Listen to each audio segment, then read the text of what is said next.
Daddy can't tell me a story. I've got to get some more recording so we can flip through those because your kids get a lot of screen time here. It's All right, personal story time. You sound so disappointed, Kurt. I am too in this one. I know the stories you're going to tell. So Joe, no, this is all Joe. Scaring my sister and her friend after watching The Ring. Hey, if you don't want to hear my stories, then why don't you put your own stories in there? Okay. What kind of I don't have a Halloween story other than when I kidnapped that kid with my trunk and candy. What kind of horrible brother were you, Joe? So we went to go see The Ring as a family, as you do, you know. Yeah. And my younger sister's friend came along with us. We had to take two cars because there were so many of us. Because we got 20 kids and counting or whatever, right? And so we went. We saw The Ring, and my dad decided on the way home, hey, all the girls go in one car, all the guys come in the other car, and his plan was to drive home as fast as we could. And we shut off all the lights, turned the TV on to a static station. He had me hop into one of my mom's dresses, and I didn't have a wig, but I had a cape from an old costume, and I draped that over my head, and I hid off to the side. So my sister, my two sisters really, but they came, my sisters and my younger sister's friend came up to the door, and I can hear them talking like, why is it dark in there? What's going on? And I just walked around the corner, and my younger sister and I say younger, she's only 2 years younger than me. She's only 2 years younger than me. So I'm a teenager at the time. I'm probably 14. I'd have to look at when The Ring came out. So she's like 12. And so her and her friend just book it. They get like a block down the street before they stop and turn around, and my dad is just standing there cracking up, and my older sister was like, okay, this is nothing. But yeah, we laughed about that a good long while, and my sister still, it's like, I can't believe you did that. Nothing. No reactions. I thought you were gonna say that you took a baseball bat to your TV, climbed inside, and waited for them to come home so you could climb out. That would have been great. They would have freaked out. Hardcore.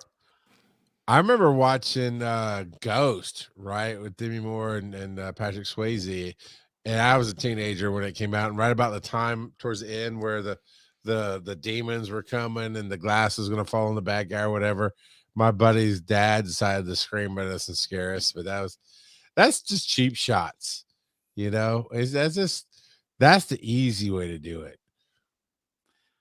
Yeah, I was never that guy. You're not a scaring kind of guy. Well, no. So here's the thing. Whenever I did a scary thing, it was never at Halloween. So like, I would, for example, I was working in this office and everybody was in cubes, but I would come in really early, and there was always one guy that would come in before I did, and he'd be at his desk, but he couldn't see me coming. So I would like walk quietly up to his cube, and I'd stick my head around the corner and say, "Morning," and he would jump out of his chair every morning for 2 years. And but otherwise, like the jump scare thing and whatnot, I mean, I took part in a really cool haunted house that this rich video game developer would put on in his house every year. And so we went over the top. Like, he would make these operating tables where your butt was in a hole in the operating table, and then he'd put a plank across and then get a bunch of like liver and stuff, and people would be chopping on your innards on the table, and that would freak people out. But especially since your butt's hanging out of the hole. Well, no, it was, it's what, amateur hour? No, he made a box that everybody, you'd be laying there, so it'd be like this. You'd go across. Your butt would be in the dip, and plank going across like a TV tray type thing. Yeah. Explain it to me again, Grandpappy. Well, back in the day, we would have these innards I- called Uh, gizzards. my wife is horrible at scaring people. Now, me, Oh, I'm I glad tell you people I'm finished the- that sentence. Well, yeah, I didn't My really wife have is to. horrible. It was going to be a problem. Aaron, I didn't say that. We're gonna have to mean- clip that one. I mean, go for it. One, she doesn't listen to any of this. Two, I don't care. She's horrible. So now me, I tell everybody I'm the biggest ninja you'll never meet. And because I don't try to stick up on people for any reason, yet I cannot tell you how many times almost a day I walk in a room, I'm standing behind somebody, they turn around and jump because like, oh my God, would you show up? I'm like, I walked through the door like a human being and walked across the room just because I didn't go, "Ugh." So you know where I'm coming. I mean, come on. But my wife, so I believe my oldest son has some brain damage because of her. Because she picks the most inopportune times to jump out and scare somebody. And in the first house that he was growing up in, had kind of this, it's hard to explain the way it was designed, but it's almost like a hallway that goes into a cul-de-sac because you had our master bedroom, a bedroom squared off from the hallway, another office door, and then a bathroom. So it's this kind of circular little end of the hall point of rooms. And for whatever reason, she waited till he's in the middle of that, and he's like 4. And she jumps out to scare him, and he jumps back, falls out, and hits his head on the baseboard.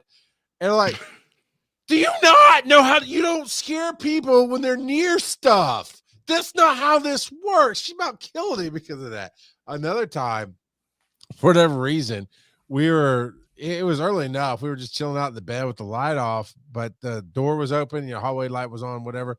And again, he's 5 or 6, and he comes in, and we're just kind of watching him kind of walk across, and we could tell his eyes had not adjusted in the dark. And so she sits up and screams at him. This time he didn't get hurt, but for whatever reason, he screams at the top of his lungs and grabs 2 fistfuls of his hair and pulls. Don't know why. So we don't do scaring around here because it just damages people. Then Joe, I am sure the ring scaring thing was not the last of your transgressions with scaring your siblings. Oh, definitely not. That's just one of the most memorable that we've brought up a bunch at different family outings and stuff.